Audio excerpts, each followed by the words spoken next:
Amados, vamos continuar a nossa comunhão e abrir as nossas Bíblias em Oséias. Oséias, capítulo 3.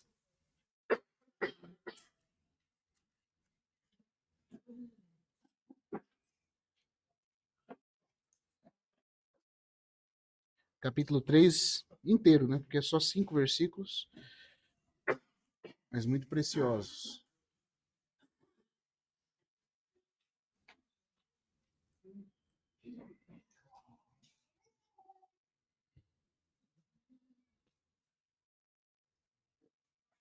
Oséias, capítulo 3.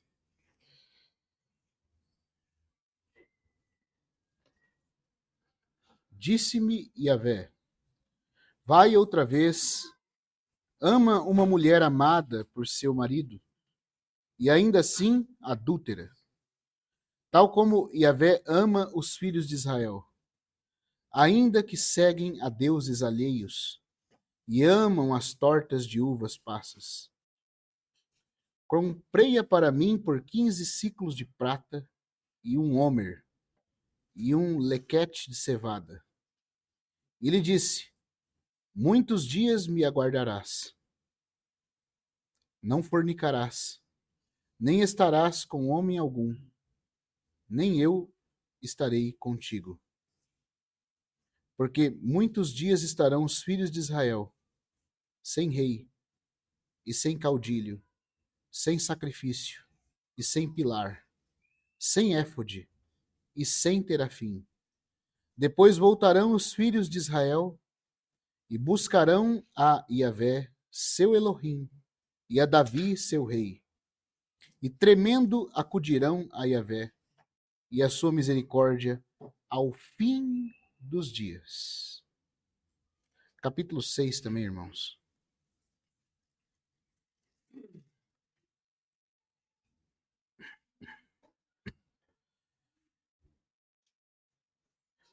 Vamos ler primeiro 5, 15 e depois o capítulo 6, versículo 1 a 3. Capítulo 5, versículo 15 e depois o capítulo 6, do versículo 1 a 3. Voltar-me-ei deles para o meu lugar, até que reconheçam seu pecado e busquem o meu rosto. E me busquem em sua angústia com empenho. Vinde, voltemos a Yahvé, porque ele nos despedaçou, porém nos sarará. Ele feriu, porém nos atará a ferida. Depois de 2 dias nos dará vida.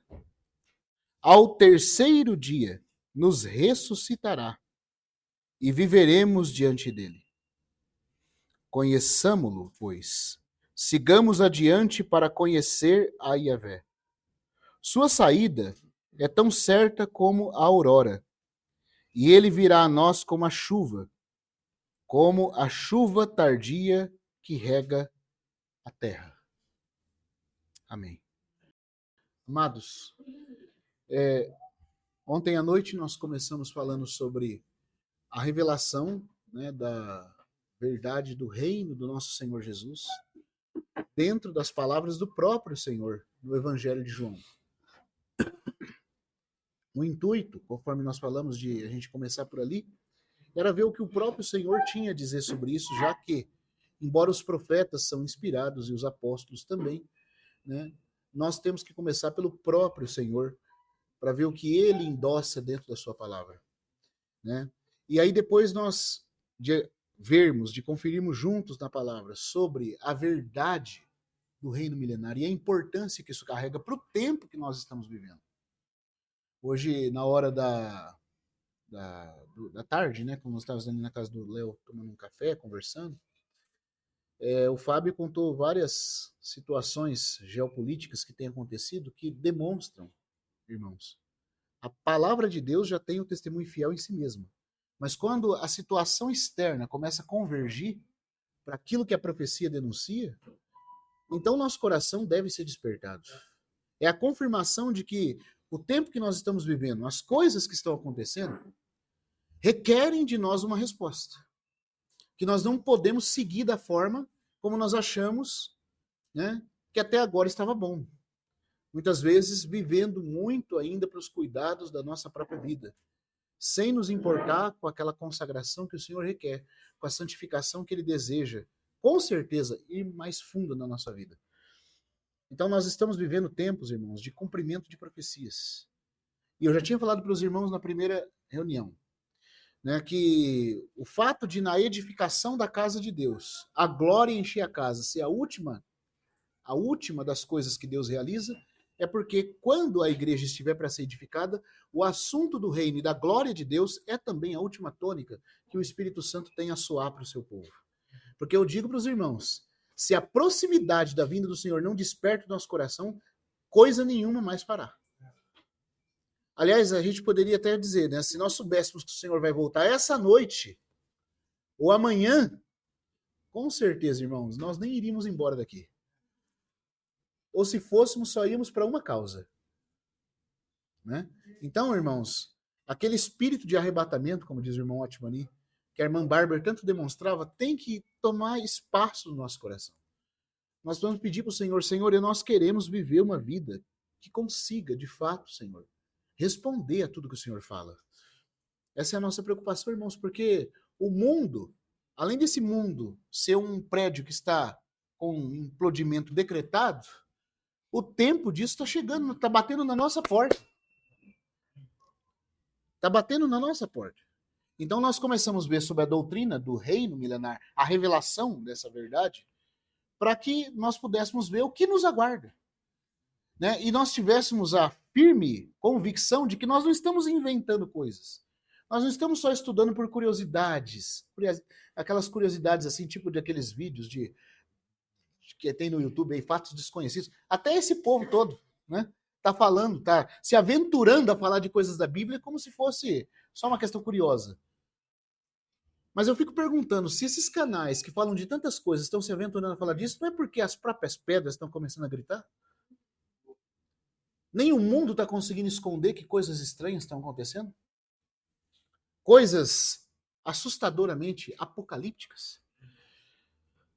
Então, irmãos, nós precisamos saber que tempo estamos vivendo e precisamos ter uma firme base para defender aquilo que o Senhor tem confiado a nós, no nosso próprio coração e na ajuda de outros.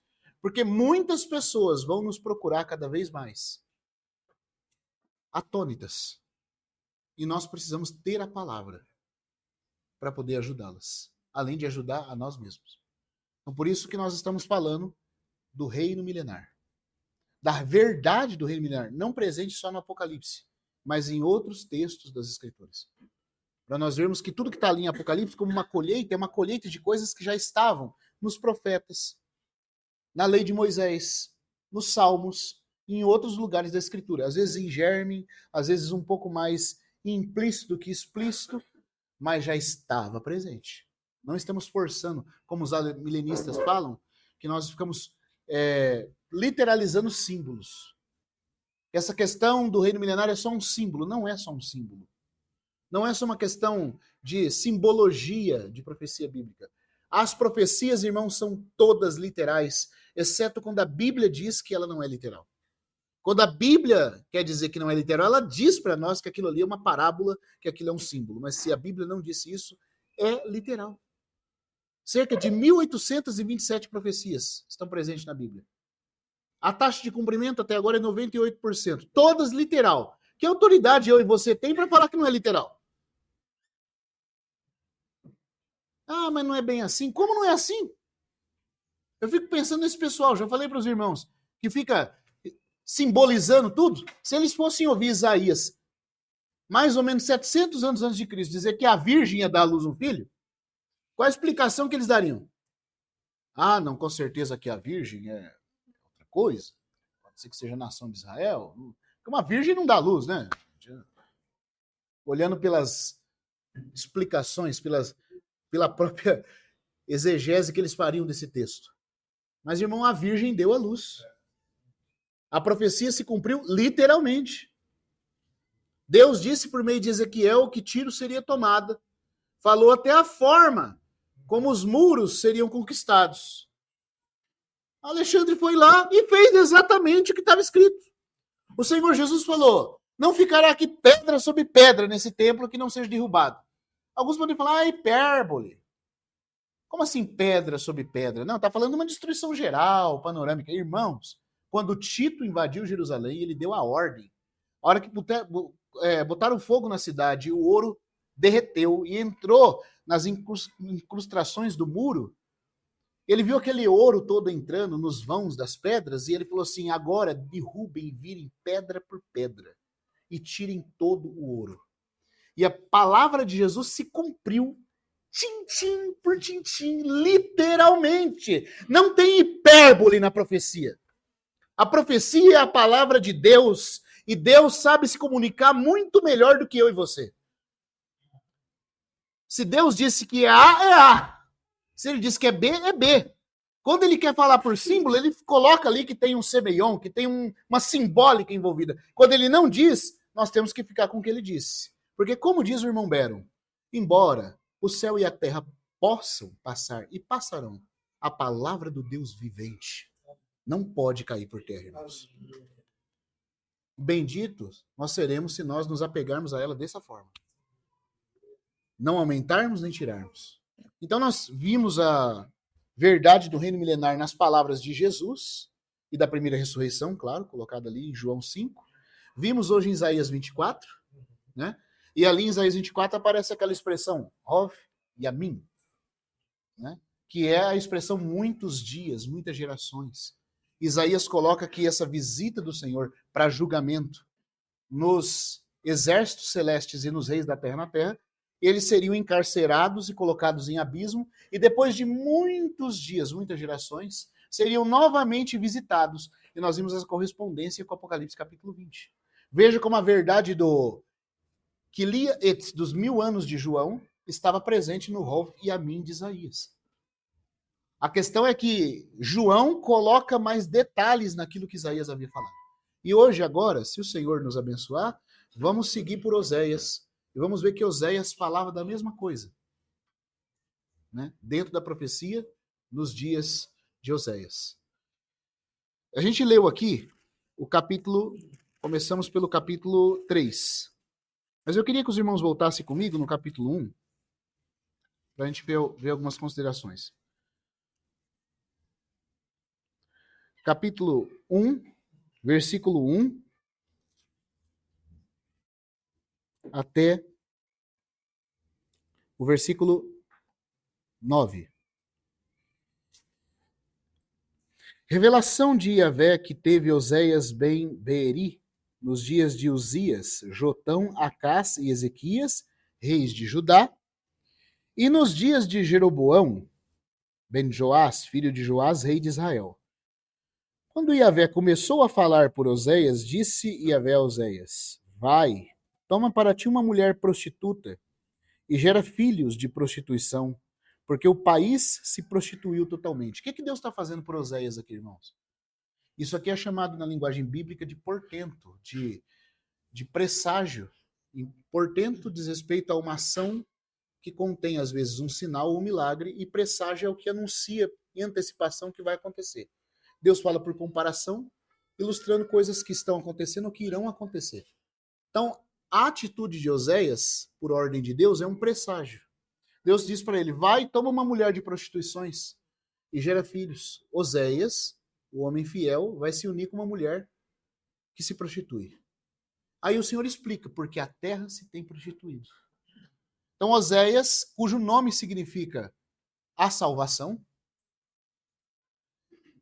vai ter uma relação com uma mulher infiel. Por que Deus está dizendo para ele fazer isso? Porque assim tem sido o Senhor com seu povo. Os irmãos estão vendo? E aí então continua. Porque o país se prostituiu totalmente, afastando-se de Yahvé. Foi, pois, e tomou a Gomer, filha de Diblaim, quem concebeu e lhe deu à luz um filho. E Yahvé disse-lhe: põe-lhe o nome de Jezreel, porque muito em breve visitarei a casa de Jeú, pelo sangue derramado em Jezreel, e farei cessar o reino da casa de Israel. E sucederá que naquele dia quebrarei o arco de Israel no vale de Jezreel. Isso que aconteceu na dispersão das 10 tribos do norte. O reino norte de Israel. Aí continua o versículo 6. De novo concebeu e deu à luz uma filha. Disse-lhe, põe o nome dela de Lo-Ruama, porque não continuarei compadecendo-me da casa de Israel para perdoá-los. Quando ele anunciou a queda de Israel no vale de Jezreel, ali, o julgamento que viria sobre a casa de Jeú, ele anunciou que aquilo aconteceria. E, apesar de Oséias profetizar, o povo continuou pecando. Então o Senhor falou, agora chama essa pessoa, né, essa menina que você concebeu agora, chama ela de Lo-Ruama. Isso significa não mais amado. Né? Aquela que tem o meu desfavor. Aquela sobre quem não repousa mais o meu favor amoroso. Né? Não amado, não favorecido, desfavorecido. Porque ele fala, porque eu não continuarei me compadecendo da casa de Israel para perdoá-los. Porém me compadecerei da casa de Judá, e os salvarei por Yahvé seu Elohim. Não os salvarei com arco, nem com espada, nem com batalhas, nem com cavalos, nem com ginetes. Quando desmamou Lo-Ruama, concebeu e deu à luz um filho. Disse-lhe, põe o nome dele de Lo-Ami. O que significa Lo-Ami? Não meu povo. Porque vós não sois meu povo, nem eu serei para vós Yahvé. Irmãos, que coisa impressionante. Ele está descrevendo aqui um julgamento que vai colocar duas coisas: o desfavor de Deus e o fato desse povo não ser mais o seu povo.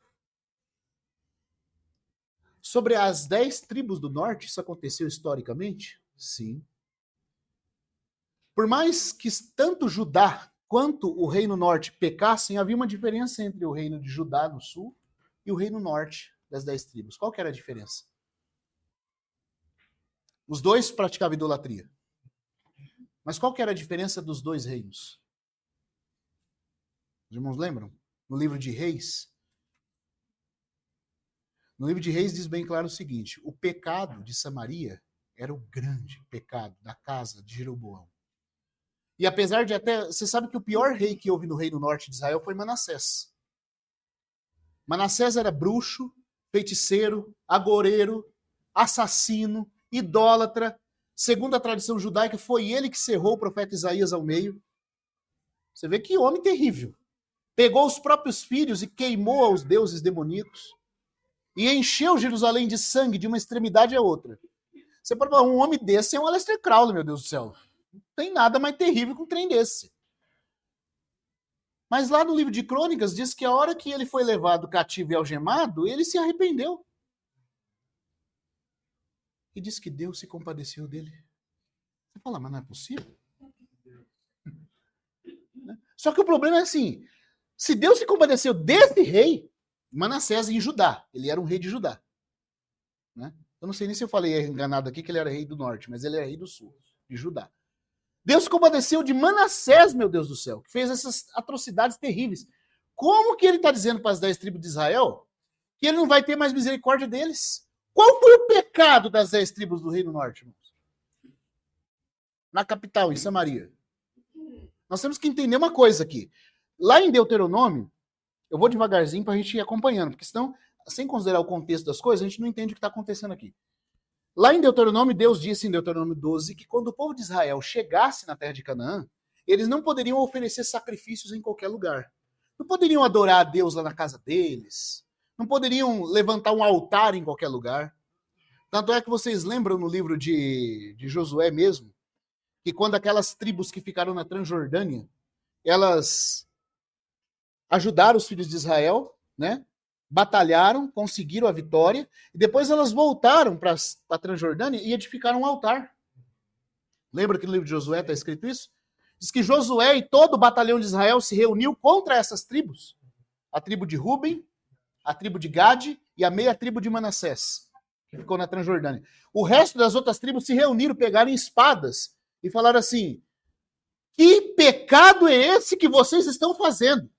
Ou vocês nos explicam, ou se arrependem, ou nós vamos guerrear aqui, nós vamos extirpar vocês.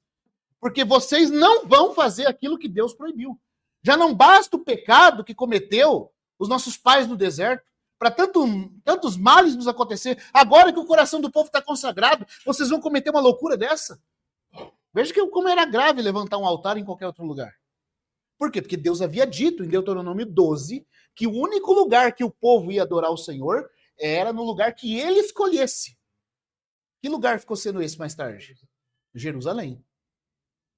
Jerusalém, e esse lugar foi descoberto, olha que coisa misteriosa, né, irmãos? Por meio, providencialmente, da misericórdia de Deus em relação a um pecado que Davi havia cometido. O mesmo lugar que Davi pecou, mas por causa do quebrantamento do coração de Davi que ocorreu, exatamente na eira de Ornã, onde a casca é separada do grão, foi aonde Davi, desesperado, que o coração contrito, ofereceu um sacrifício ao Senhor, e o Senhor disse ao anjo: para, não fere mais. E Davi entendeu naquele dia que aquele era o lugar que Deus tinha escolhido. Até o dia que Davi fez isso, ninguém sabia que lugar era esse. Descobriram ali. E Jerusalém ficou sendo a capital do reino e o lugar onde todas as tribos, 3 vezes ao ano, tinham que ir para adorar o Senhor. Eles não podiam ter outra base de adoração. Deixa eu falar uma coisa para os irmãos. Por que que o altar de Jerusalém era tão importante? Por que que não podia ser em outro lugar? Sabe por quê, irmãos?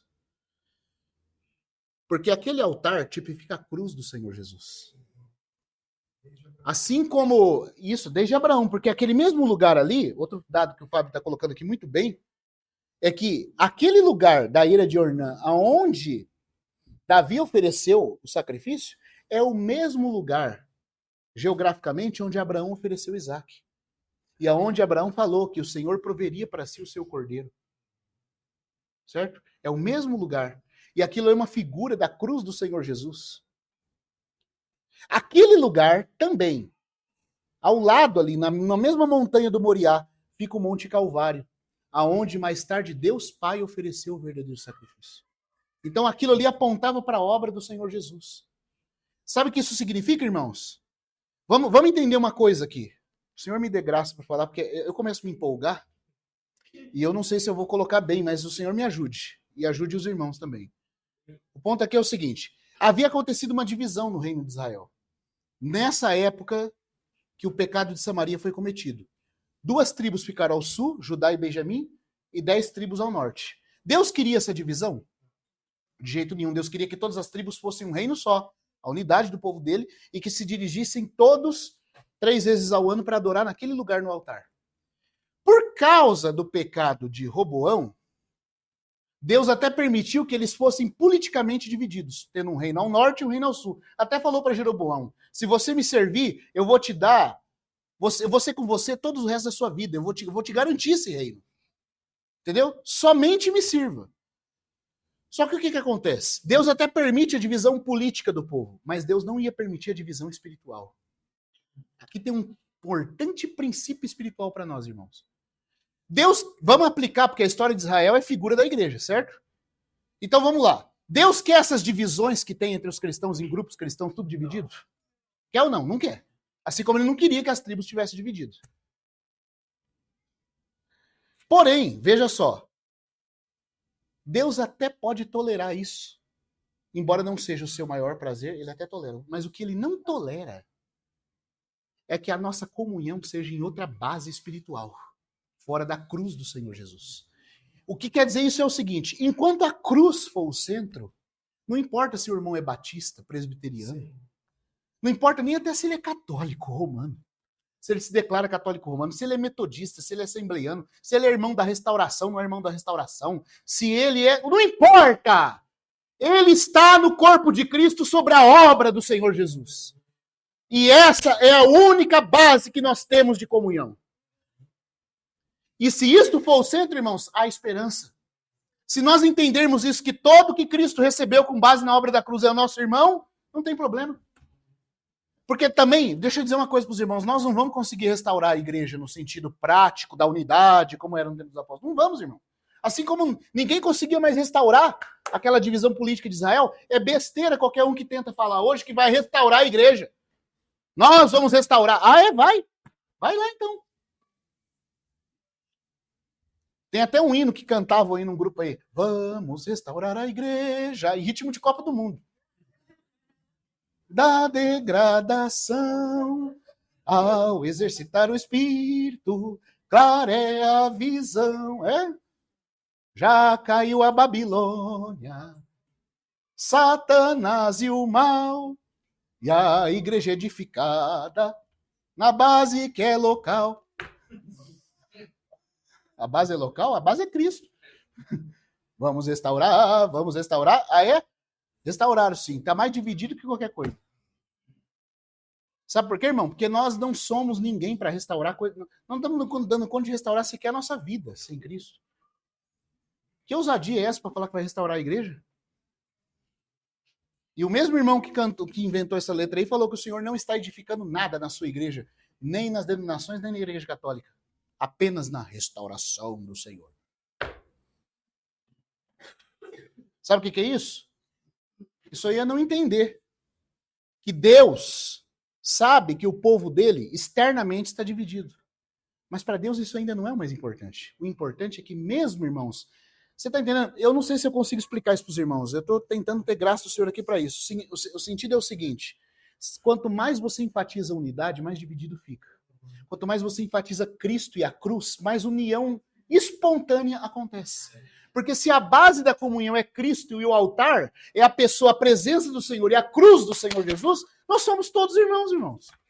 É assim que a unidade acontece. Você está entendendo? Nós não vamos mesmo conseguir restaurar nada da divisão externa do povo de Deus. E Deus até permite que essa divisão aconteça, até que Ele mesmo coloque todas as coisas em ordem. Mas o que Ele não admite de forma nenhuma é que nós temos qualquer outra base de comunhão fora da obra do seu Filho, na cruz. E você sabe qual foi o pecado do reino norte de Israel? Inclusive o próprio Manassés, que foi tão perverso, Deus perdoou. Mas o pecado de Samaria não foi perdoado. Sabe por quê? Porque por mais perverso que Manassés tenha sido, ele não edificou um outro altar. Isso é grave, irmãos. Você edificar um outro altar, na linguagem espiritual, simbólica, significa que você tenta ir a Deus fora da única base da cruz do Senhor Jesus. Você levanta um outro centro de comunhão fora da cruz. Ou seja, eu começo a ter comunhão com o Fábio, com o irmão Guilherme, não por causa do sangue de Jesus e da obra de Jesus, mas por qualquer outro interesse. Isso é uma seita herética. Isso não tem nada a ver com o que é a igreja. A igreja só tem comunhão com base em uma coisa. A única coisa que nos une, os irmãos estão entendendo? Você tirar o altar de Jerusalém, na linguagem espiritual, dos olhos de Deus, é você dizer que você pode ir a Deus sem a cruz do Senhor Jesus. Quando você joga fora a cruz do Senhor Jesus, o que resta? Tá dando para os irmãos acompanhar e entender, irmãos? E lá em Samaria, o que Jeroboão fez? Quando ele viu que se as tribos se dirigissem 3 vezes ao ano em Jerusalém, ele ficou com medo. Ele falou assim, vixe, se esse povo for 3 vezes ao ano para Jerusalém, o coração deles vai voltar a ser favorável a Judá. Porque, como diz o irmão Delcio, né? Jerusalém atrai os corações. A presença do Senhor atrai os corações. Ah, então já sei o que eu vou fazer. Sabe o que ele fez? Ele ergueu 2 bezerros lá em Dan, em Betel, na região de Dan, do Reino Norte, da parte norte, e disse assim para as 10 tribos, aqui estão os teus deuses que te fizeram subir da terra do Egito. E podem sacrificar aqui mesmo. Não precisam descer ao lugar que o Senhor escolheu. Irmão, isso foi tão abominável para Deus, que por causa desse pecado, no qual todos eles persistiram, o Senhor falou, eu não vou perdoar. Sabe o que aconteceu? As 10 tribos, no ano mais ou menos 600 a.C., foram levadas cativas e estão desaparecidas até hoje. Já fazem 2.600 anos, irmãos. Ninguém sabe o paradeiro delas. Eu não sei se isso comove vocês. É o povo de Deus. Deus falou o quê? Vocês não são meu povo. Isso não é forte, irmãos? Põe o nome de desfavorecida, porque eu não tornarei a perdoá-los.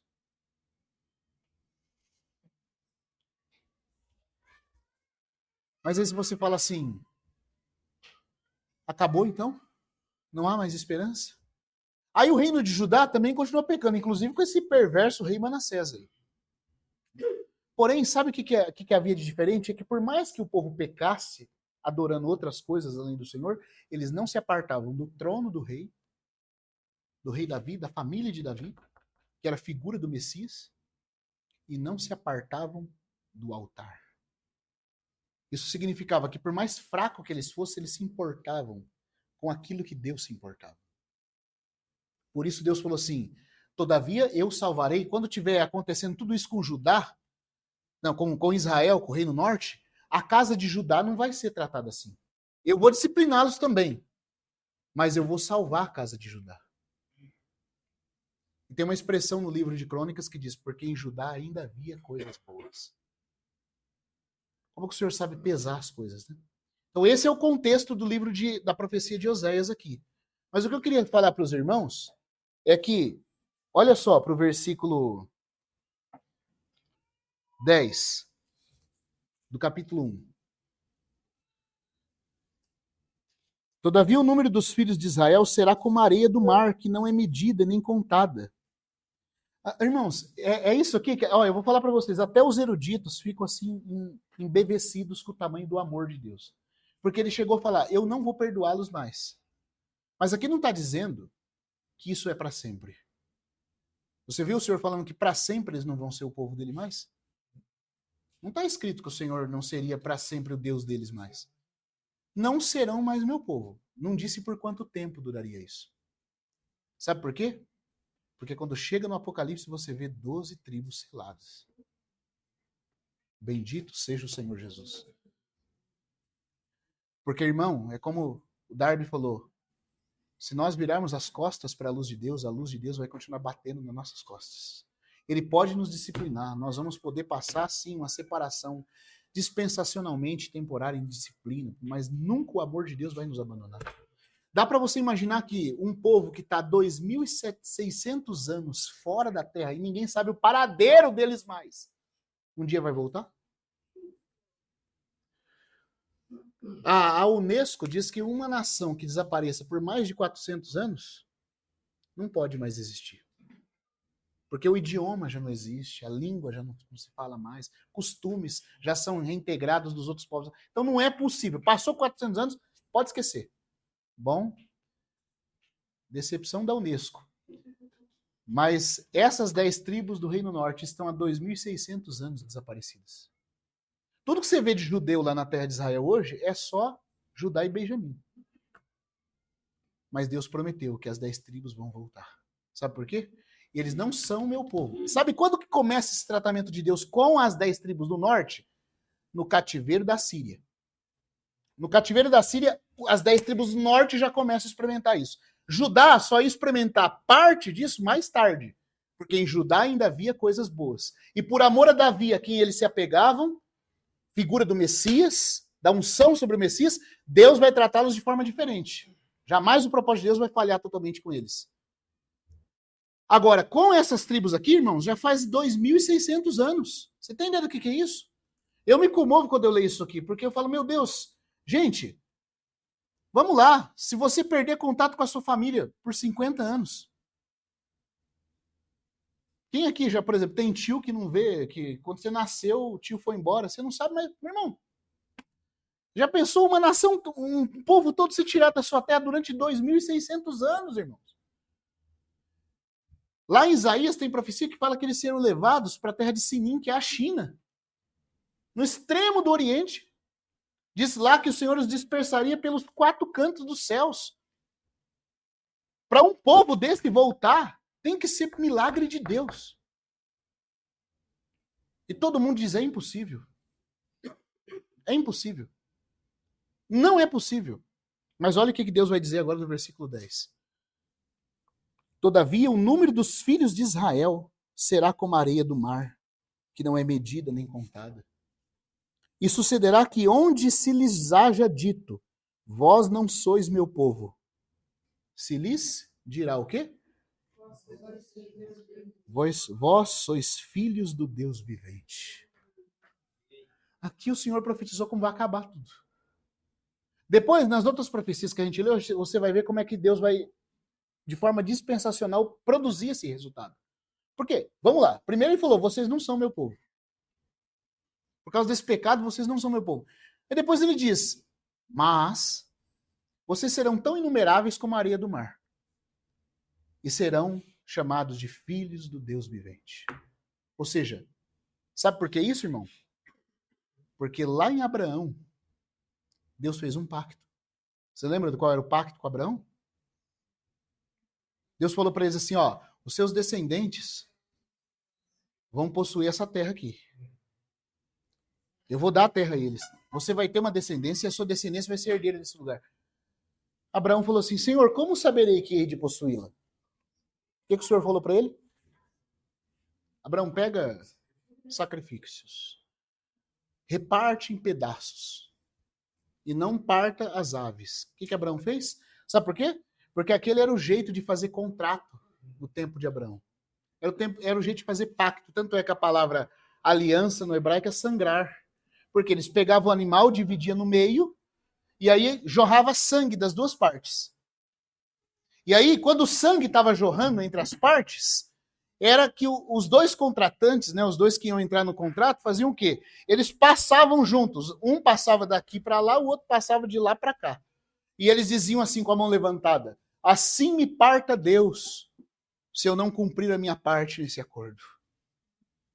Abraão, prontamente, né? O Senhor falou, pega os animais, falou, opa, contrato? Né? Agora eu peguei o Senhor. Né? O Senhor vai entrar em contrato comigo, rapaz. Minha parte é dele. Vamos ver os termos aqui. Partiu os animais. E ele ficou esperando Deus. E Deus não veio lá na hora.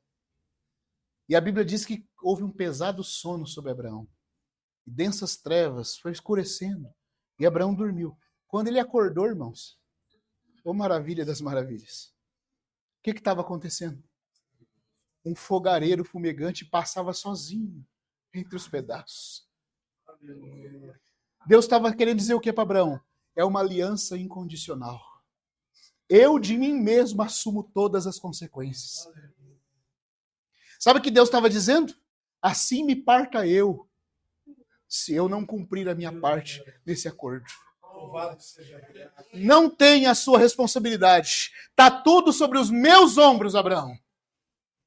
Por isso que em Hebreus vai dizer que quando o Senhor procurou alguém superior para jurar, não tendo encontrado, jurou pela sua própria vida. Jurou por si mesmo.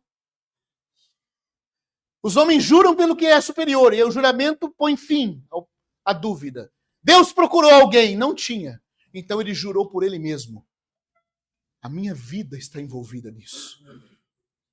E Abraão, eu passei sozinho. Se Deus passou sozinho, ele está querendo dizer, eu assumo todas as consequências. Sabe por quê? Eu sei que você e a sua descendência vão fracassar, Abraão. Mas eu vou pagar o preço por esse fracasso. Porque eu, de mim mesmo, os amarei, diz o Senhor. Por isso que, mesmo que essa nação está dispersa, mesmo com tantos males, mesmo com o grande pecado de ter assassinado o Filho de Deus. Que pecado, irmãos. Não há nada mais grave na história da humanidade. E como mais terrível, eu não sei se vocês já pararam para pensar, que terrível que foi o povo eleito que cometeu isso. Que se fosse um povo que não tivesse luz, que não tivesse clareza, mas foi o povo a quem foi confiado os oráculos, os pactos, a promessa, a luz de tudo. E eles foram lá, mataram e disseram assim, caia sobre nós o sangue desse justo e sobre os nossos filhos. E você pode falar, agora sim, agora acabou. Se o altar de Jeroboão já fez todo aquele problema, imagine agora.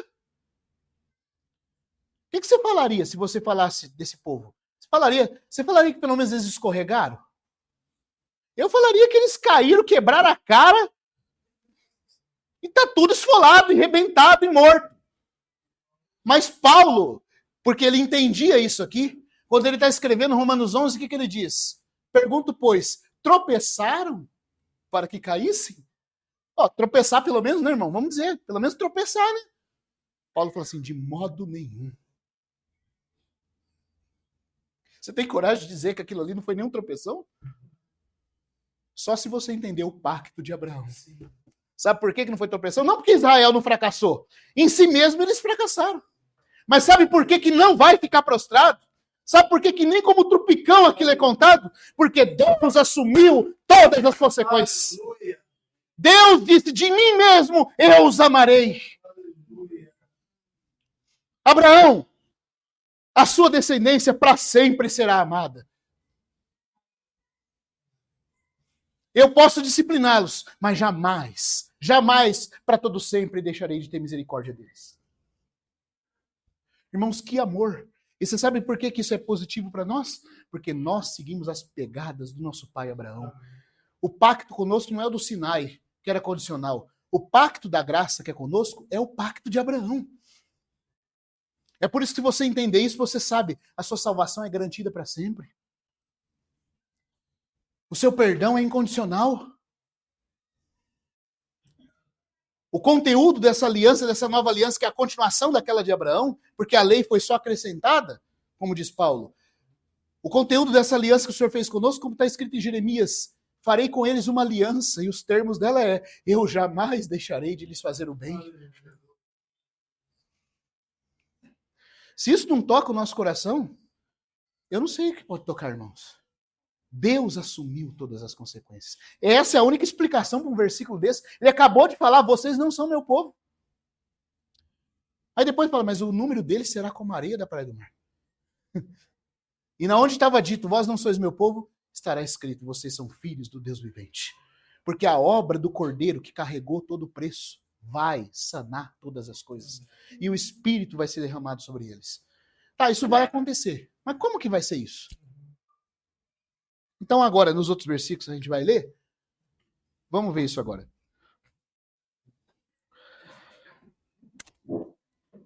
Eu tomei nota de algumas coisas do livro do irmão Nathaniel West, chamado O Reino Milenar do Senhor Jesus Cristo. Esse homem de Deus também, da mesma época de Covey e Pember. Ele diz assim, eu vou ler para os irmãos e a gente vai considerando os versículos que a gente já leu, tá? Acho que é muitos pontos preciosos, por isso eu não quero só confiar na minha memória. Eu quero poder ler as coisas que ele escreve aqui.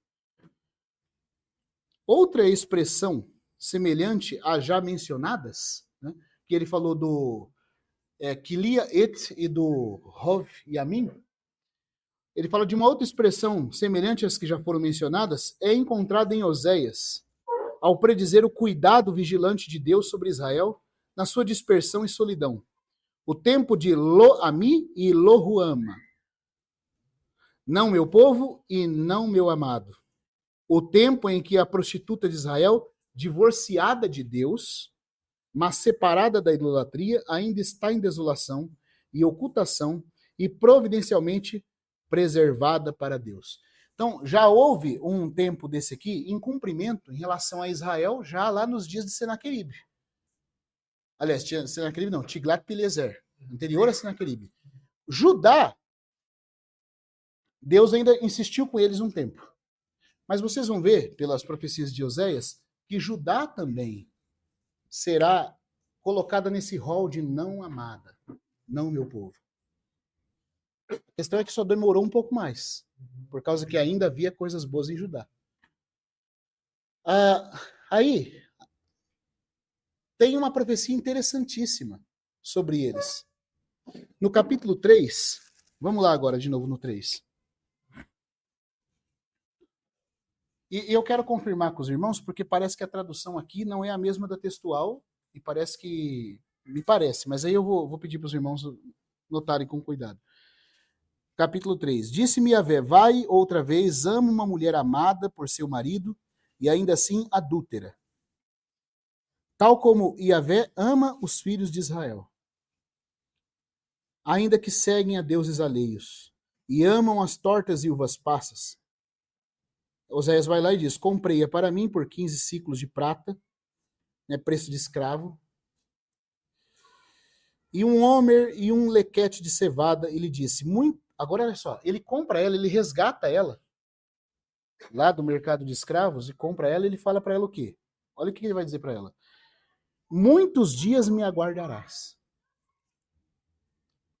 Ou seja, você tem vivido desse jeito. Todavia, por graça, eu te separei para mim. Porém, muitos dias me esperarás. Essa expressão, muitos dias. Muitos dias me esperarás. E o que mais? Não fornicarás, nem estarás com homem algum. Como é que está na dos irmãos? Certo. E aí o final? Ah, então a textual fala, nem eu estarei contigo, a textual fala, mas a dos irmãos fala, eu também esperarei por ti. Eu também te aguardarei. O que está acontecendo aqui? No capítulo 1, ele tomou Gomer. E ele pegou ela, teve filhos com aquela prostituta. Mostrando o amor do Senhor pelo povo, apesar do povo se prostituir. Agora ele está pegando aqui uma mulher que estava escrava, representando que esse povo, que lá no capítulo 1 representa a prostituição, também foi levado cativo. Porque aqui, irmãos, ele não está tratando só com as 10 tribos do norte, ele está tratando com o Judá, que estava exilado no cativeiro, preso. A mulher que ele foi, pagou esse preço, porque lá em Provérbios fala, por uma prostituta o máximo que se paga é um pedaço de pão. O pão do trigo é nobre, agora o pão de cevada não vale nada. A cevada é muito barata, o pão dela é um pão que não tem valor nenhum. Agora, se uma prostituta, um pedaço de pão já é lá muita coisa, imagine um pão de cevada. Ela vale menos ainda. Tamanho a depravação, tamanho é o pequeno significado dela. Tá dando para os irmãos acompanhar? E agora ele fala aqui que essa mulher que estava escrava vai ser liberta, presta atenção na sequência, ele vai tirar ela da escravidão, do mercado da prostituição, e ele vai falar o que para ela? Por muitos dias você me aguardará. E nunca mais, durante esse tempo, você vai fornicar mais. Aqui é falado muitos dias. Depois nós vamos ver quantos dias são esses. Você vai me esperar durante muitos dias, não tendo fornicação com ninguém, com homem nenhum mais. E eu também vou esperar por você. Os eruditos não sabem se essa mulher do capítulo 3 é a mesma Gomer do 1. Eles divergem nisso aí. Alguns tentam explicar da seguinte forma. Eu ainda quero ler o comentário do irmão Capel Morgan para saber o que ele diz. Alguns pensam assim, que Oséias amou aquela primeira mulher, que era uma prostituta, né? Uma mulher adúltera. Na verdade, não era uma prostituta, era uma adúltera. Ela tinha adulterado, já tinha caído no pecado de adultério. Tá dando para entender? Aí ele foi lá, teve filhos com ela. Esses filhos foram presságio das ações de Deus com o povo de Israel. Essa mulher que ele amou, com quem ele teve filhos, ela não foi fiel a ele. Ela voltou a continuar pecando. E agora, não só isso, ela começou a prostituir por pagamento. Ou seja, ela fez disso uma profissão. Antes ela tinha só adulterado e tinha sido uma mulher deixada por causa do seu adultério. Aí Deus falou, vai lá e casa com ela. Tenha filhos com ela. Agora, no capítulo 3, ela fez pior. Oséias a encontrou já no mercado, se prostituindo por dinheiro, fazendo disso um estilo de vida. E aí Deus fala assim, agora vai lá, resgata ela, paga o preço devido para ela. Só que você está percebendo que houve uma degradação pior, em certo sentido, certo? Mas, por outro lado, houve uma graça maior, porque agora Oséias vai pagar o preço para resgatá-la, tirá-la daquele mercado e vai falar para ela assim, ó, agora você vai esperar por mim. Você não vai se prostituir com mais ninguém. Por muitos dias você vai me esperar. Tá dando para os irmãos entender? Eu também vou esperar por você. Não serás de outro homem. Não terás relações. Essa mulher é figura da casa de Israel, incluindo agora o reino de Judá. Por quê, irmãos? Porque no primeiro caso lá, quando ele foi amar ela se prostituindo, ela não estava presa em um lugar, com dívida, tendo que pagar com prostituição. No segundo caso, ela está sendo liberta de um cativeiro. Isso é figura do quê? Do povo de Judá cativo na Babilônia. Com seus amantes, com seus deuses. E o Senhor fez o quê por meio de Ciro? Foi lá e libertou esse povo do cativeiro. Irmãos, está conseguindo me acompanhar? Sim. Libertou esse povo do cativeiro. E assim como Oséias falou para essa mulher, você vai me aguardar muitos dias. A partir de agora você não vai fornicar mais. Você sabe uma coisa interessante? Estude a história de Israel. Depois que eles foram libertos do cativeiro da Babilônia, nunca mais eles adoraram outros deuses. Assim como essa mulher nunca mais fornicou. Tá dando para entender a relação? Oséias olha para a mulher e fala assim, eu te tirei de lá. Você viu agora o quanto vale o preço do seu pecado? Você viu? Porque o jeito de Deus curar a gente das nossas mazelas, das nossas porquices, é deixar que a gente se suje. Até que nós aprendamos por experiência, quão amargo, irmãos, é nós vivermos sem o Senhor. Só tem um jeito, às vezes, de Deus nos convencer de que o caminho dele é o melhor. Eu já contei para os irmãos que uma vez, vou dar o exemplo meu de novo. Eu gostava muito de canjica, sabe? Quando eu era criança, nossa, podia fazer uma canjica que eu estava em cima. Minha mãe fez uma canjica uma vez caprichada, né? Colocou coco, colocou lá amendoim, tal, aquela canjica bem feita. Ela falou assim para mim, ó, deixa esfriar, você come e pega um prato. Eu falei, não, eu quero agora. Mas tá quente, vai fazer mal. Não fazer mal não. Dá agora. E comecei, eu quero agora, eu quero agora. Ela pegou, deu um pouco, comi. Quero mais. Não. Você vai passar mal. Não, não vou. Mas quem disse que ela conseguiu me convencer que eu ia passar mal? Então vai lá, pega outro prato. Peguei outro prato, enchi o pratão lá e andei pra dentro. Comia bem, irmãos, quando eu era criança. Você não tem ideia. Assou. Ainda mais com canjica, nunca mais. Né? Aí veio a terceira vez. Pela terceira vez ela falou, não, agora não. Eu falei, não, eu quero, que tá muito bom. Parece que quanto mais eu como, mais gostoso fica. Então tá bom, pega o terceiro prato. E eu, pá, pratada. 4 horas da manhã, mais ou menos. Você não imagina. Eu fui parar na Santa Casa, tomando soro até às 5 horas da tarde. Parece que não tinha mais nada para sair. Estava saindo até o ventre. Pergunta se hoje eu consigo comer um pouquinho de canjica. Pelo amargor da minha desobediência. Eu aprendi que o amor impõe limites.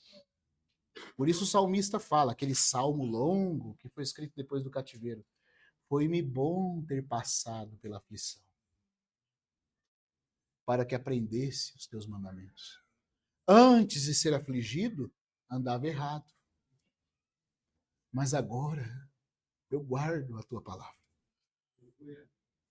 Irmãos, só tem um jeito de Deus nos provar que só Ele é o melhor. Se Ele só fala, nós não acreditamos. Então Ele deixa nós irmos, quebrarmos nossa cara, voltar tudo arrebentado. Ele nos recebe arrebentado de volta. A mão no fogo ensina melhor que o conselho. Tá dando para entender? Então, o que tá acontecendo aqui? Se a opinião dos eruditos estiver certa de que ela é a mesma mulher, ele foi lá e tirou ela daquela condição que ela tinha de opróbrio de adúltera. Depois ela ainda foi para o mercado da prostituição, ela foi se vender agora. Ele vai lá e paga o preço e tira ela de lá, daquele cativeiro. E fala para ela, agora você não vai mais ser de homem algum. Você esperará por mim muitos dias. Eu também esperarei por você. O que é isso, irmãos? Isso é a nação de Israel, agora representada em Judá, naquela parte que foi levada cativo para a Babilônia, sendo resgatada pelo Senhor daquele cativeiro. E eles queriam ídolos, não queria? Até a hora que Nabucodonosor leva eles para a Babilônia, Deus manda profeta, eles matam os profetas. Deus fala para não fazer. Leia o livro de Jeremias para você ver. Quanto que o coração de Deus chora ali por meio das lágrimas do profeta. Meu povo, volte para mim. Quem sabe o Senhor se compadeça. para que a ira dele não saia, para que ela não saia como um fogo incontido. Que nada adianta. Ídolo, queremos ídolo. Então tá bom. Vocês vão para a terra dos ídolos. 70 anos na Babilônia. Até sair ídolo pelo nariz. Até ver que sem mim vocês só podem cavar cisternas rotas. E assim é com todo irmão que se desvia do Senhor. Você já tem visto experiências assim? Irmãos que desviam, eu quero do quê? Não, mas eu quero o mundo. Não, irmão, o Senhor não é o mundo. Vai pro mundo. A hora que o mundo te sugar igual um bagaço, te deixar só a capa, só a rabiola do pipa, aí você volta. Ah, entendi. Ah, que bom. É a pedagogia de Deus. Temos visto muitos casos assim, não temos? E se for nosso coração for assim, vai ser a nossa experiência. Então, essa mulher sai ali com Oséias tendo resgatado, pagado o preço da condição baixa dela. Tira ela e fala, agora você vai esperar por mim. O que é isso, irmãos? É porque quando o povo de Israel, judeus, né, no caso do tribo de Judá, voltou do exílio, eles também esperaram pelo Senhor. Por muitos dias.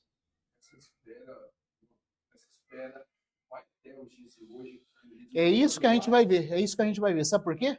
Porque eles esperaram a primeira vinda, aí o Senhor veio na primeira vinda, eles reconheceram ele?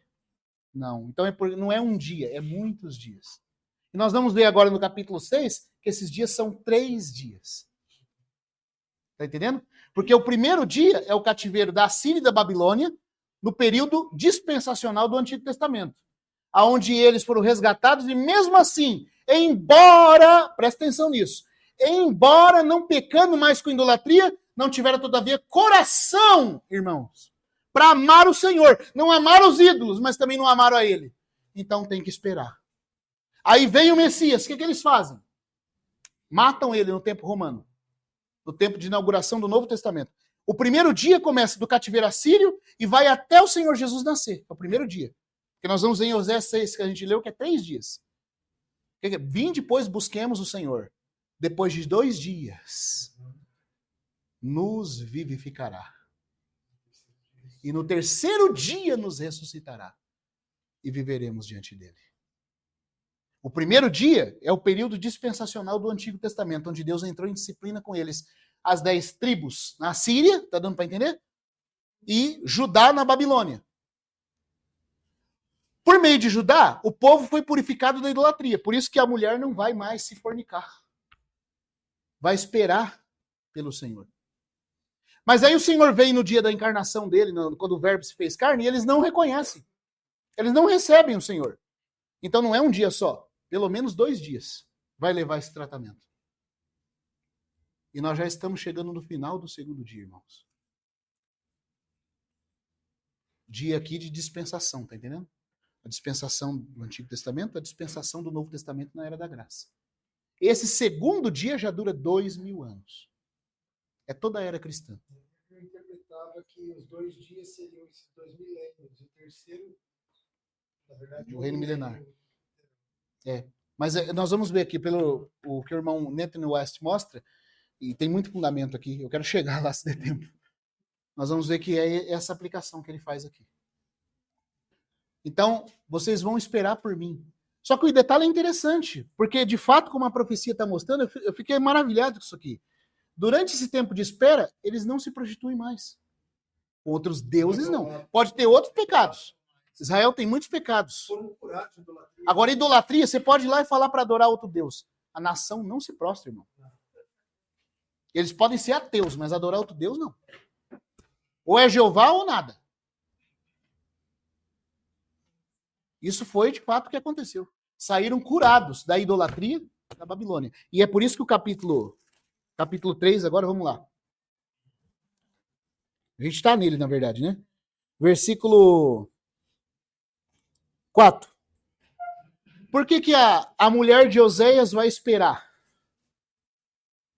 Enquanto ele espera por ela. Espera o que dela, irmão? Que o coração dela se volte a ele. Porque purificado do erro da idolatria, ela estava, mas o coração não era dele ainda. Então o Senhor aguarda até que isso ocorra. O Senhor aguarda. O Senhor aguarda a conversão de coração da sua nação. E aí ele diz no versículo 4, por muitos dias estarão os filhos de Israel sem rei. Isso é verdade ou não? Hoje eles são uma nação, mas tem rei lá? Não tem tido rei, irmão. Sabe desde quando? Desde que Nabucodonosor tomou o poder. Pelo menos 2.500 anos. As 10 tribos foi no ano 600, 100 anos antes. O rei do norte dispersou tudo. Ficou Judá. Aí quem foi o rei que estava lá quando Nabucodonosor veio e invadiu tudo? Zedequias. Zedequias teve os olhos vazados. E quando tem o retorno na época de Ageu e Zacarias, você não tem mais um rei. Você tem Zorobabel, descendente dos reis, linhagem real, mas não usa coroa mais. Você está entendendo como é que a profecia se cumpriu? Eles estarão muitos dias sem reis. O que mais? Nação. A nação voltou, mas não tem rei. O que mais? Sem caudilho, sem príncipe, governante. Sem sacrifício. Outra coisa interessante. Irmão, isso tem sido uma incógnita no coração de todo judeu sincero. Inclusive, o irmão David Barron, que escreveu o livro Os Raios de Glória do Messias, na conversão dele, ele é lindo assim a história dele. Ele era criança e nasceu na Polônia e ele ia para a escola. E aí ele via lá os cristãos da escola falando de Jesus entre si. E aquilo inculcava ele, que ele falava assim, mas a minha família me preparou para não acreditar nisso, porque esse Jesus é um impostor. Mas por outro lado, parece que eles são felizes e eu não. Jesus é um impostor e eles são felizes. E eu estou na nação verdadeira, na verdadeira promessa, no pacto. Mas e aí? Mas por que eles são felizes? Aí um dia ele perguntou por que eles eram felizes. Ele falou, porque nossos pecados são perdoados.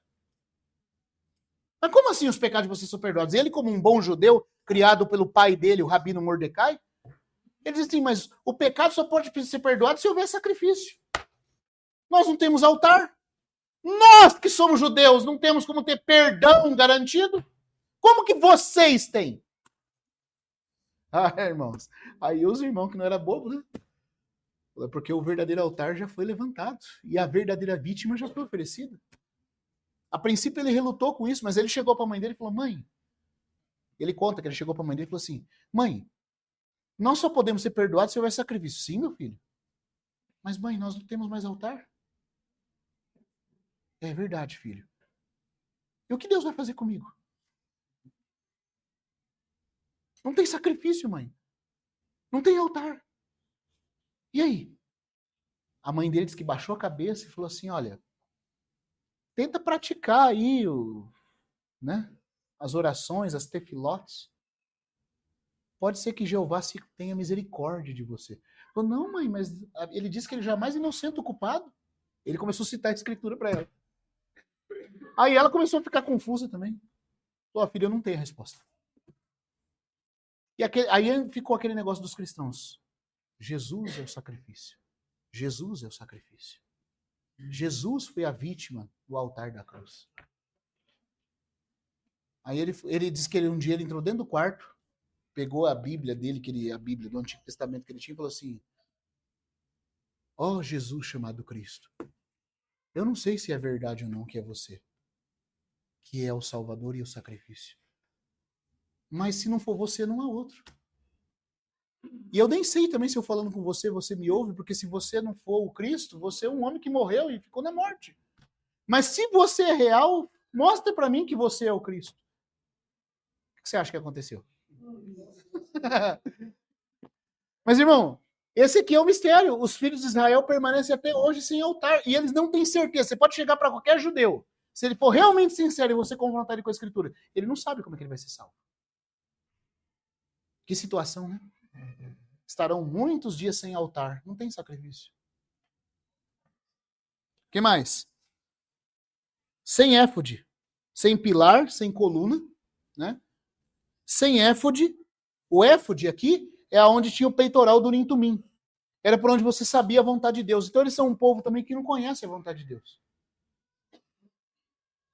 e sem terafim. Terafim aqui são ídolos, os ídolos do lar. Eles são um povo que não tem a prática da idolatria, mas é um povo curado da idolatria, curado dos falsos deuses, mas sem o Deus verdadeiro. Assim tem sido a história deles durante 2.500 anos. Os irmãos estão vendo? Muitos dias. Agora vamos continuar. Versículo 5. Depois voltarão os filhos de Israel e buscarão a Yahvé, seu Elohim, e a Davi, seu rei. Esse depois voltarão, no hebraico, a expressão é, deixa eu ver aqui. Nossa, que palavra difícil de falar. Yashubu, em hebraico. Significa depois se converterão. Então Deus está falando que depois que passasse esses muitos dias, haveria uma conversão da nação. E eles buscariam a Elohim e a Davi, o Messias, o verdadeiro Davi, seu rei. Aí, irmãos, vamos para o capítulo 6 agora.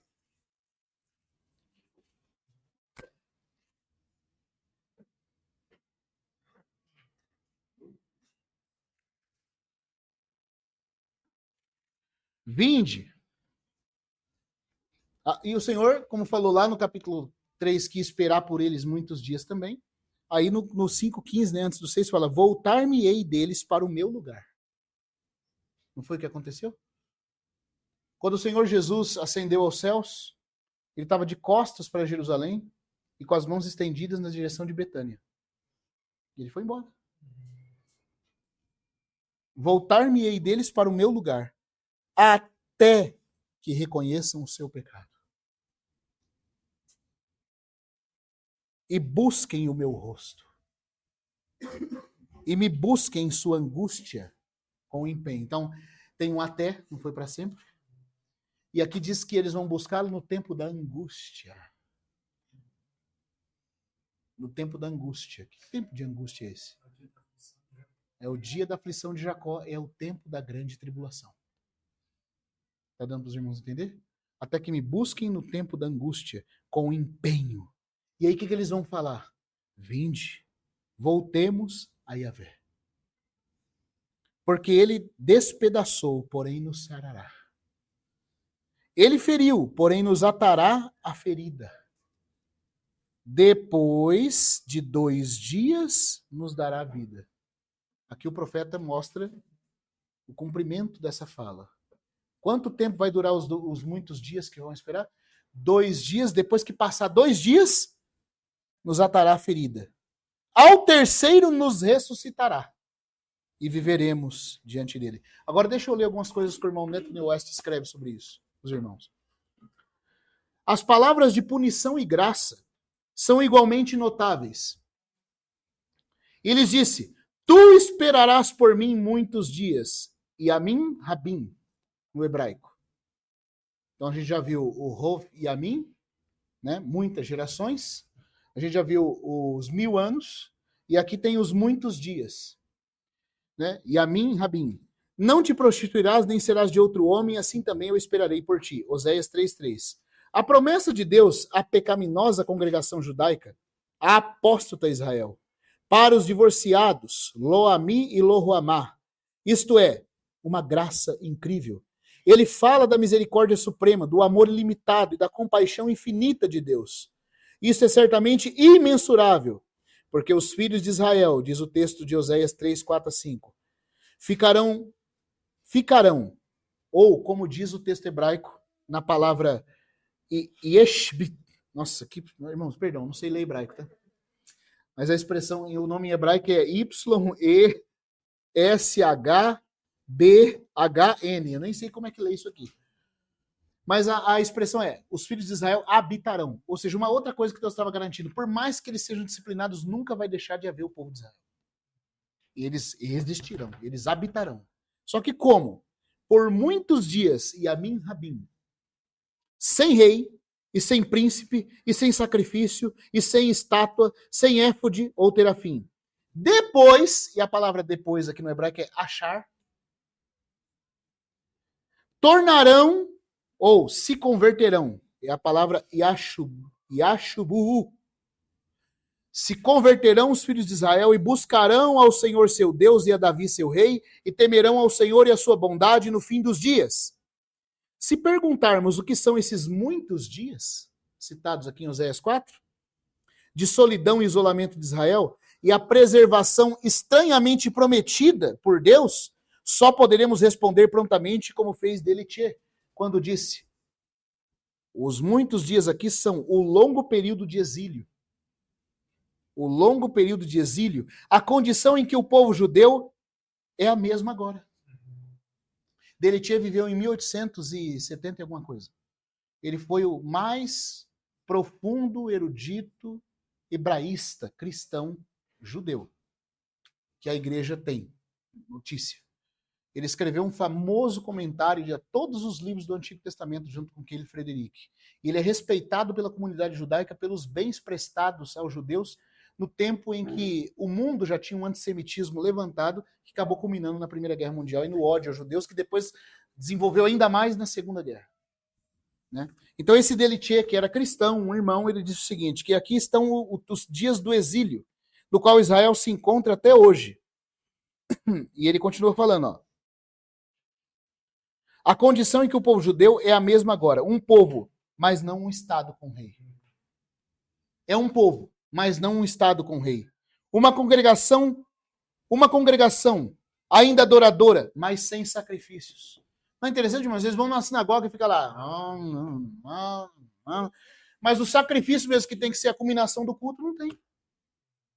E por que não tem? Porque o altar tem que ser levantado no templo, mas onde está o templo?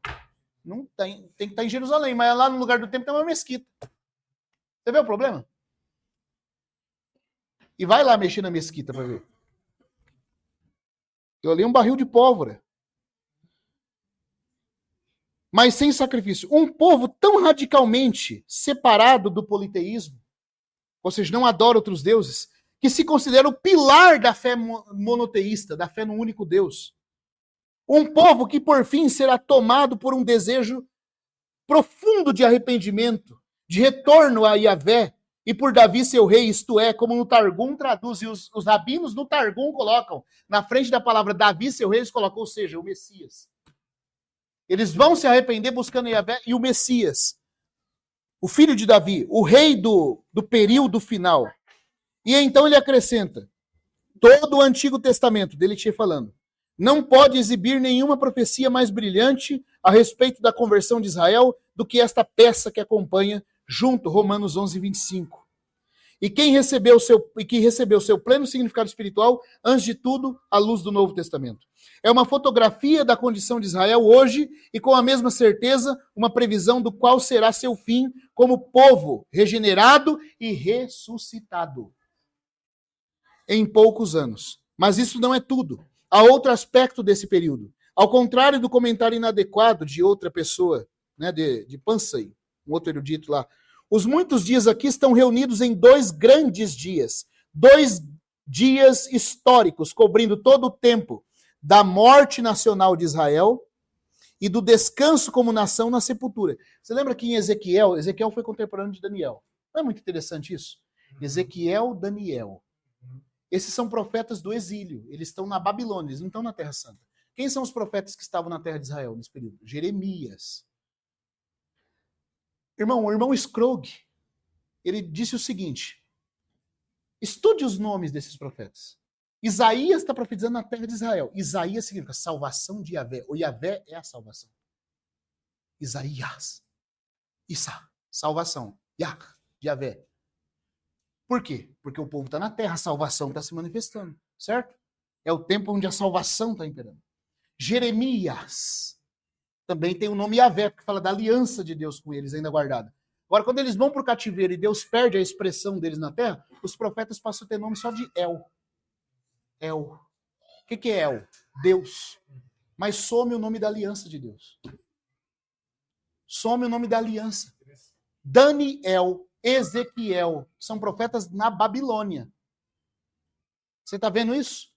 São profetas que apontam que Deus é Deus, mas Deus não tem mais uma expressão de aliança na terra. Por isso não são nomes que terminam com Jeová, e sim com Deus El, o Criador.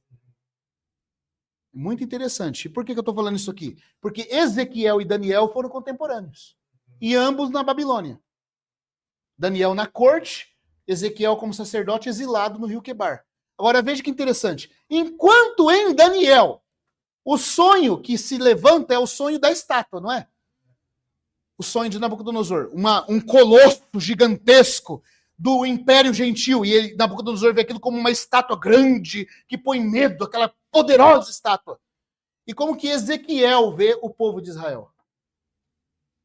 Como uma ossada espalhada entre os vales. Então o tempo que o colosso gentil está de pé é o tempo da sepultura de Israel. Isso significa que enquanto os gentios mandarem, Israel estará morto, como um cadáver. Está dando para entender? Sim. Ezequiel e Daniel, ambos no exílio, no cativeiro. Um vendo o que os gentios são agora, um colosso. E o outro vendo o que Israel é agora. Um bando de ossada. Irmãos, é muito interessante isso. Os dois profetas ao mesmo tempo. Um vendo o poderio gentil, o outro vendo o povo de Israel. Isso significa que quando os gentios estão mandando, Israel está acabado. Mas vai chegar uma hora em que vai reverter. O colosso vai ser desfeito. E o povo morto vai ser posto como um grande exército de pé. Está vendo? Por isso que o irmão Netanyahu está falando aqui, ó. Esse é o tempo em que o colosso está de pé e o povo de Israel é uma ossada espalhada entre os vales. Né? Ao término do qual o retorno da ressurreição de Israel ocorrerá, ou seja, no terceiro dia histórico. É dito em Oséias: vinde e tornemos para o Senhor, porque ele despedaçou e nos sarará, fez a ferida e a ligará. Depois de 2 dias nos dará vida, e ao terceiro dia nos ressuscitará, e viveremos diante dele. Depois segue a era do sol perpétuo, das chuvas espirituais, o verão para os justos e a ressurreição, a primeira ressurreição do milênio. Eu já estou terminando, tá? Quanto tempo eu tenho aqui? Ó, é 8h30 agora, prometo que eu não passo das 8h40. Mais 10 minutinhos só. Eu acho. Mas é bem provável que é 10 minutos. Então, o segundo dia vai até a primeira ressurreição. O segundo dia começa com a primeira vinda de Cristo e dura até o fim da Era da Graça. Quando inaugura o milênio e ocorre a primeira ressurreição. Agora veja que interessante, isso aqui, irmão, me ajudou a entender uma expressão de Paulo em Romanos 11. Lembra quando Paulo fala que houve queda dos judeus, eles foram quebrados? E quando eles morreram, vamos dizer espiritualmente, como ramos tirados, houve salvação para os gentios. Mas a Bíblia fala que quando eles forem reenxertados, vai ocorrer uma plenitude de ressurreição dos mortos. Ou seja, o mesmo tempo. Eu não sabia o que era essa vida dentre os mortos. Ressurreição dentre. Ressurreição dentre é a primeira ressurreição. Isso significa que o tempo do reenxerto de Israel é também o tempo da primeira ressurreição do reino milenar. É o tempo em que os profetas que morreram vão receber vida de novo. E ali, aquela profecia de Ezequiel 37, ela é literal. O povo de Israel que está morto vai ressuscitar espiritualmente, igual a gente viu em João 5 ontem. Espiritualmente crendo no Senhor. Depois vai ressuscitar nacionalmente e por fim vai ressuscitar literalmente. Literalmente. Todos os mortos do passado. Em Romanos 11, 25, ele fala assim: irmãos, não quero que ignorem esse mistério, para que não se tornem presunçosos. Israel experimentou o endurecimento em parte até que chegue a plenitude do gentio. Sim, exato. E assim todo Israel será salvo, como está escrito. Isso. Todo Israel será salvo. Isso. A Israel vai ser vivificado. Só que veja que Paulo fala que quando eles forem vivificados e salvos, se a queda deles trouxe salvação para o mundo, gerando a igreja, imagina o que vai acontecer quando eles forem reenxertados na restauração deles, quando todo Israel for salvo. Isso vai ser vida dentre os mortos, está escrito aí. Isso vai trazer, a própria morte vai ser destruída quando Israel for reenxertado, irmãos. Uau! Quando o ressuscitar do terceiro dia, que é o milênio, quando o milênio começa. O milênio começa com Israel sendo reenxertado. O milênio começa com o quê? O milênio começa trazendo a ressurreição, a primeira ressurreição. Uau! Quando Israel se tornar de novo o povo de Deus, até até a morte será destruída. Você está vendo? Até a morte. Até a morte. As pessoas não sabem que quanto mais elas estão alienadas de Deus e guerreando contra aquele povo, irmãos, mais se prolonga o dia da tristeza e da morte. Por isso que a gente não leu naquela pequena porção do Apocalipse de Isaías, mas Isaías 25 diz que, continuando a mesma profecia do 24, fala que quando ele reinar no Monte Sião, ele vai desfazer a coberta que engana todos os povos. Ele dará uma festa no Monte Sião para todas as nações e destruirá a morte para sempre.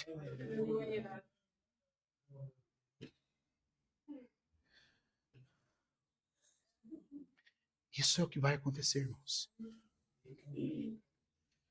Então isso é os dias de Oséias. Os muitos dias se dividem em dois períodos de em um período de um dia aqui, no Antigo Testamento, um dia do Novo Testamento desde a vida de Cristo, e o terceiro dia, onde eles serão ressuscitados. E essa é a explicação do que Paulo fala.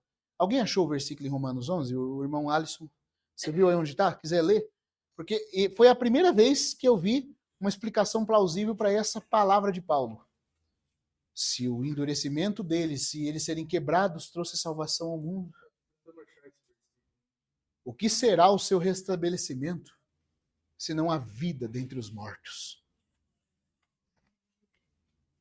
Aqui, o 15. Pois se a rejeição deles é a reconciliação do mundo, o que será a sua aceitação, senão vida dentre os mortos? Tá vendo? Vida. É tanta a parte da massa que é oferecida como primeiros frutos, toda a massa também o é. Que a raiz é santa, os ramos também serão. Tá vendo?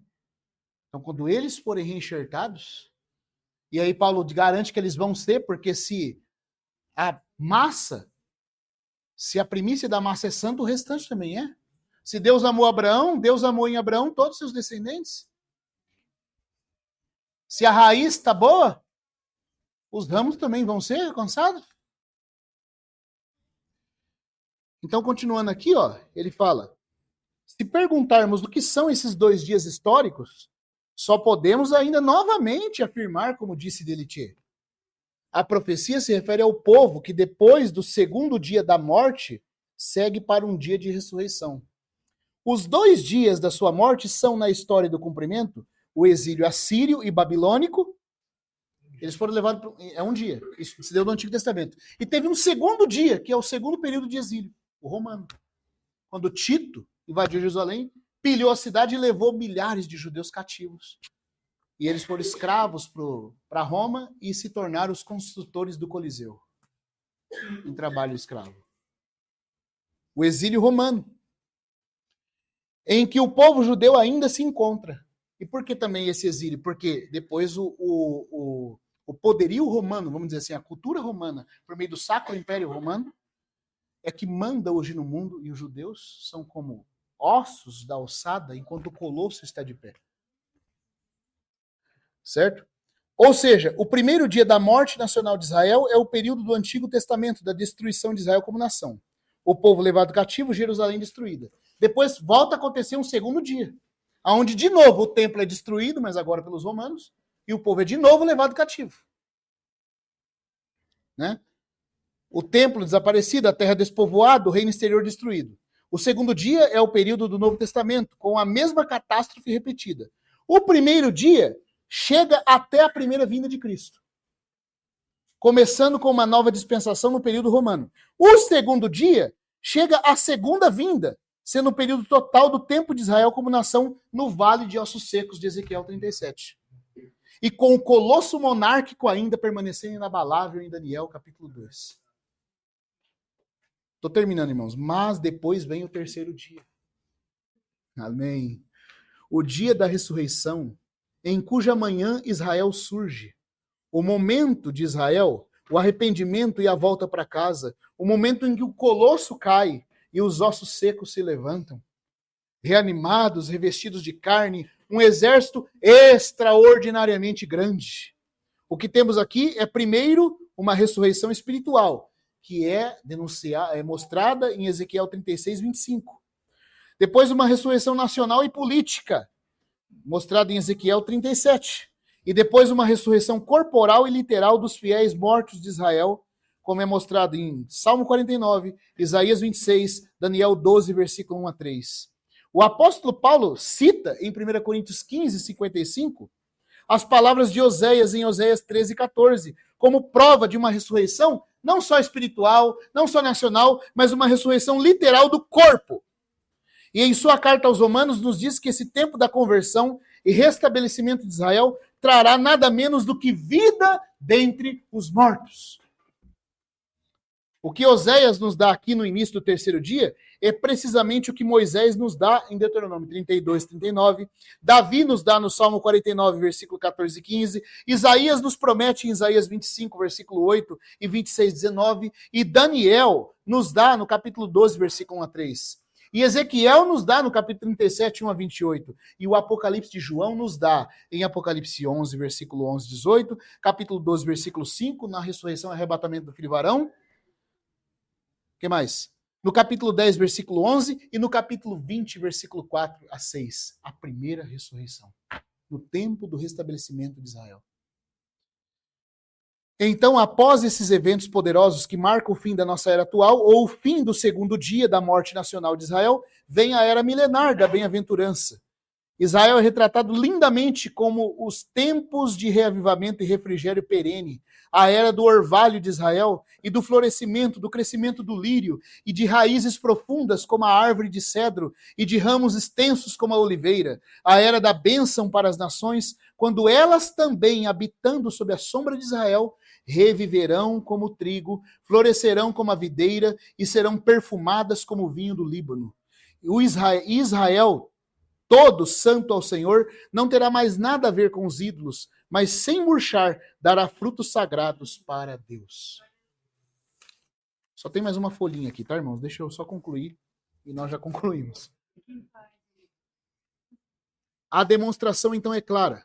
Indubitavelmente, os muitos dias de Oséias vão desde o cativeiro assírio até o segundo advento de Cristo. Você está vendo como eras dispensacionais são chamados de muitos dias. É isso que eu estou tentando mostrar aqui. Quando João fala que Cristo vai reinar 1000 anos, não é uma coisa nova do Apocalipse. Deus já havia dividido esses períodos de dispensações em Rov e Amim, né? Em Amim, aqui em Oséias.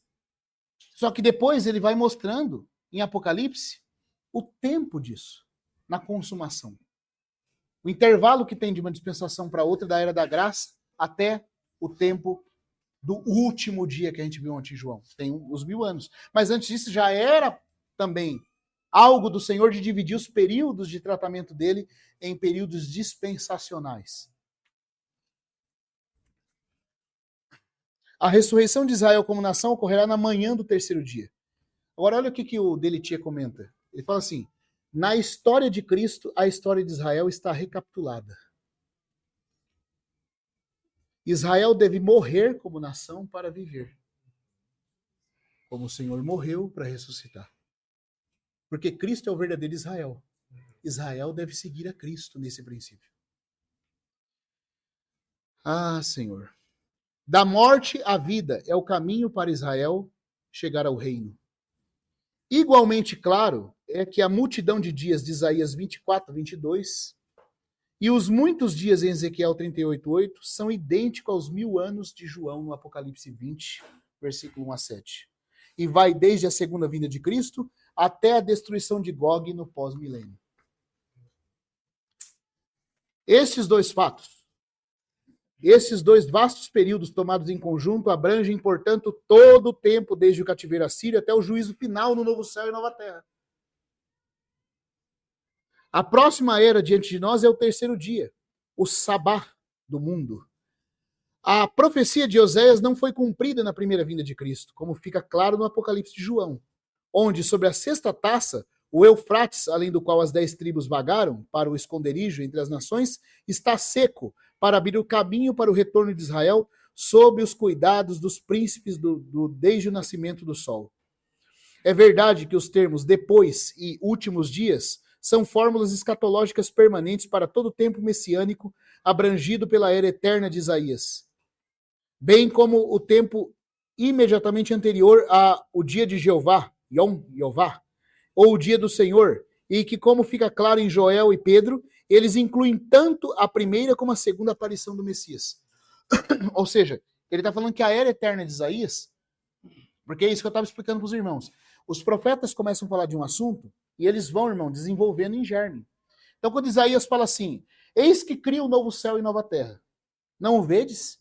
Se você continuar lendo a descrição no capítulo 66, ele começa a descrever o que as nações vão fazer no milênio. Mas sabe por quê? Porque Isaías está falando do dia de Deus. Só que como a gente viu, o dia de Deus abrange bastante coisa. E quando Isaías está profetizando, ele vê várias coisas todas juntas. Mas os outros profetas vão retirando de dentro dessa caixinha de surpresa russa as outras caixinhas menores que estão dentro. E mostrando, ó, na verdade, o que Isaías chamou de dia de Deus, de dia eterno, do dia do Senhor fazer tudo isso, vai acontecer. Mas a sequência é essa aqui, ó. Primeiro isso, depois isso, depois isso, depois isso. Isaías, ele não fala com detalhes tão grandes como Oséias, como Ezequiel e como Daniel faz. O aspecto profético, quase de natureza eterna, você tem que olhar Isaías. Mas se você quiser ver o aspecto sacerdotal, tem que olhar Ezequiel. Se quiser ver o aspecto real, tem que olhar Daniel. Se quiser ver o aspecto profético, aí você tem que olhar para os outros profetas, como os Salmos e Oséias. Mas o aspecto eterno do todo está dentro de Isaías. É que os outros profetas vão desenvolver melhor aquilo que Isaías começou a colocar em panorâmico. É isso que ele estava dizendo aqui. Aqui diz assim ainda. Mas é igualmente verdade. Não, eu pulei um pedacinho, peraí. Mas é igualmente verdade que qualquer conversão dos judeus que tenha ocorrido no dia de Pentecoste, ou qualquer israelita desde então, é apenas uma redenção inicial. Porque é interessante que o Oséias fala que a chuva de refrigério vai vir no terceiro dia de Israel, certo? Ou seja, quando começar a era milenar. Só que tem um texto lá em Atos, que Pedro está pregando para os judeus, e ele fala assim, convertam-se agora. Ele fala para o povo judeu, para que da parte do Senhor venham os tempos de refrigério. Sabe que Pedro não sabia? Que o tempo de refrigério de Oséias é só no milênio? Claro que Pedro sabia. E por que ele está falando? Para que da parte do Senhor venham os tempos de refrigério. Porque, irmãos, o milênio, onde nós vamos entrar, ele é antecipado e antigoso no espírito de todo aquele que crê. Isso é uma verdade. Nós já estamos vivendo aqui, como irmãos na igreja, o mistério do reino. Cristo já reina no nosso espírito. Então nós já provamos um antigozo de alguma coisa, mas não é o cumprimento pleno ainda. Então quando Pedro fala, se convertam, para que da parte do Senhor comece a vir os tempos de refrigério. Mas é só o começo. A etapa final é bem depois. Porque Pedro completa dizendo o seguinte, porque os céus retêm a Jesus, isso, para que ele envie depois. Para que ele envie depois do Cristo. Então vai vir tempos de refrigério e o céu vai retê-lo até o tempo da restauração de todas as coisas. Graças ao Senhor, irmãos. Eu não sei se está ficando muito difícil acompanhar tudo isso, mas essa é a palavra da profecia. E nós fazemos bem em atendê-la. E é tempo aonde, se o Senhor não recolher nenhum de vocês, nem eu acho que eu ainda sou jovem para morrer por idade, mas Deus sabe se ele vai me levar ou não. Há alguns irmãos aqui que estão com a cabeça mais branca. A barba do Fábio está mais branca. Né? Do que quando eu vi pela primeira vez. Mas, amados, muito provavelmente, se não for por doença ou acidente, alguma coisa, nós vamos viver para ver essas coisas aqui. Você está entendendo? Você está entendendo? Nós temos que saber dessas coisas, senão, irmão, a hora que a coisa começa a acontecer, nós ficamos perdidos. Agora, se você sabe, a hora que começa a acontecer, você se levanta e fala, puxa vida. Por isso que Jesus falou, quando começar a acontecer essas coisas, ergam a cabeça de vocês, porque a vossa redenção se aproxima. Depois das coisas que o Fábio me contou hoje lá sobre o cenário geopolítico, gente do céu, Pelo amor de Deus. O pouquinho que eu tinha falado para os irmãos aqui do que eu já tinha estudado, mas somando com aquilo ali, irmãos, não vai haver demora. É na nossa geração que isso vai acontecer. Eu não estou profetizando dia e hora da parousia do Senhor. Eu só estou dizendo que os sinais que vão introduzir sua parousia somos nós. Não vai haver outro povo que vai ver isso. A não ser que você já tenha mais de 100 anos, e provavelmente você vai ver mais 2 anos só, talvez, quem sabe, né? Mas se você tiver aí abaixo de 78, abaixo de 80, você tem grande chance ainda. Quem tem 20, então, 22, 21, vixe. As crianças, então. Irmãos, nós temos que dar nossa devoção a essa palavra. Então ele diz assim, ó. Era um cumprimento parcial, de início, e não a final. Não a parte final desse povo, uma vez que Israel como nação ainda está rejeitado, não reunido nas suas casas desoladas, e suas terras ainda são pisadas pelos gentios, e serão por fim até calcadas por eles. O depois dos dias é o fim dos tempos na segunda vinda de Cristo.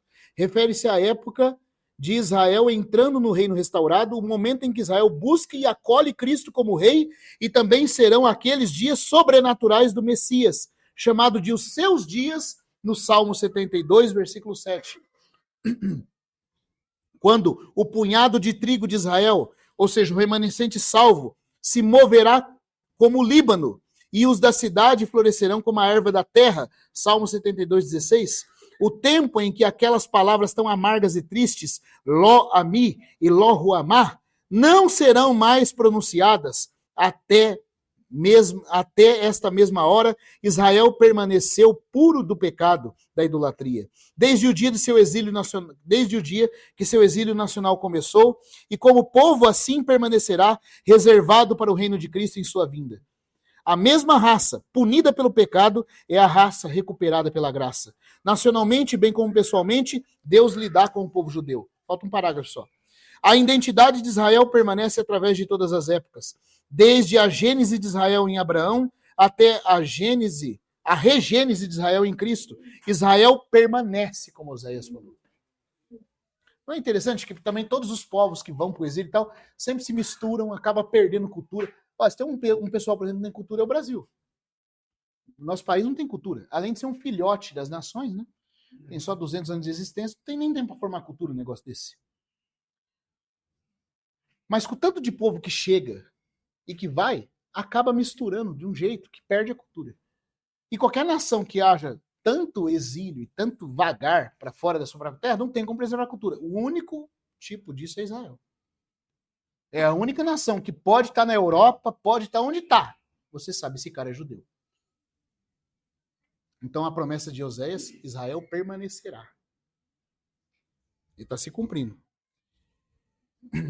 E isso se dá desde os tempos de Senaqueribe até o último tempo do último rei, o anticristo. Israel permanecerá, guardado para aquele dia, naquele dia que o renovo de Jeová será cheio de beleza e de glória, e o fruto da terra excelente e formoso para os que escaparem de Israel. Isaías 4, versículo 1 a 2. Portanto, quer se cante a bênção profética de Judá, ou os oráculos de Balaão, o cântico da morte de Moisés, ou as palavras de Davi, em todo caso se está preludindo a sorte do povo escolhido até os últimos dias. Então cante Oséias e Amós, os 2 profetas das 10 tribos, em conjunto com todos os demais. Na estranha providência de Deus, Israel permanece. Para ele e não para outro. Sem obelisco, sem terafins, ele está para eles, e ainda assim ele terá misericórdia deles. Então, naqueles dias de Israel, após a volta para casa, a igreja judaica do fim dos tempos será reavivada. Igreja aqui no sentido de congregação de Israel. O Senhor renovará a aliança do seu amor com Lo-Ruamá, tirará qualquer balim ambíguo da sua boca e colocará o amoroso Ish ali, Senhor honroso. Ele mesmo se casará com ela, com justiça e julgamento, em benignidade e misericórdia, sim, em fidelidade para sempre. Na sua tribulação final, ele a atrairá para o deserto. Versículo de Oséias, eu a levarei ao deserto e lhe farei o coração. E Apocalipse 12 fala que vai acontecer o quê? A mulher fugirá para o deserto, no tempo da tribulação. E lhe falarei ao coração, e alimentá-la-á, e repartirá ternamente seu ami ao coração dela, e segredará rumamá. Ela aceitará a sua penitência e as suas lágrimas, e mudará o vale da dificuldade em uma porta de esperança, e fala a cantar sua antiga canção, quando saiu do Egito. Não haverá apenas um dia de casamento, mas um dia de vitória. Quando a tenda caída de Davi, conforme diz Amós, for reerguida, num esplendor mais do que o antigo Israel e Judá, reunidos como uma nação, e marchando sobre uma cabeça só, subirão da terra, vitoriosos através da planície de Megido, onde já uma vez Baraque lutou e Débora cantou. E naquele dia, grande será o dia de Jezreel. Amém. Amados, tudo isso aqui é para falar o quê? Que existem dispensações, e nós estamos no final da última. E o milênio é uma coisa literal que nos espera. Portanto, a única coisa que nós podemos fazer, como está no final de Oséias, é prepara-te para te encontrar com teu Deus. Amém. Porque certamente nós vamos encontrá-lo. Amém. E ele vai nos encontrar também. Então, amados, que nós possamos receber isso, possamos tentar diante do Senhor digerir essas coisas, apreciar que o Senhor tenha tido misericórdia de querer nos revelar as suas palavras. Ele não precisava. E nós não merecemos. Mas ele quis. E é para o nosso bem. Que nós possamos orar para o Senhor nos manter com o coração vivos, guardados na fé santíssima. As palavras da profecia possam nos fazer exultar na esperança e até mesmo pelo povo judeu nós possamos orar. Porque somente quando eles são reenxertados haverá o tempo da vida dentre os mortos. Que o Senhor nos ajude, que o Senhor nos abençoe. Amém.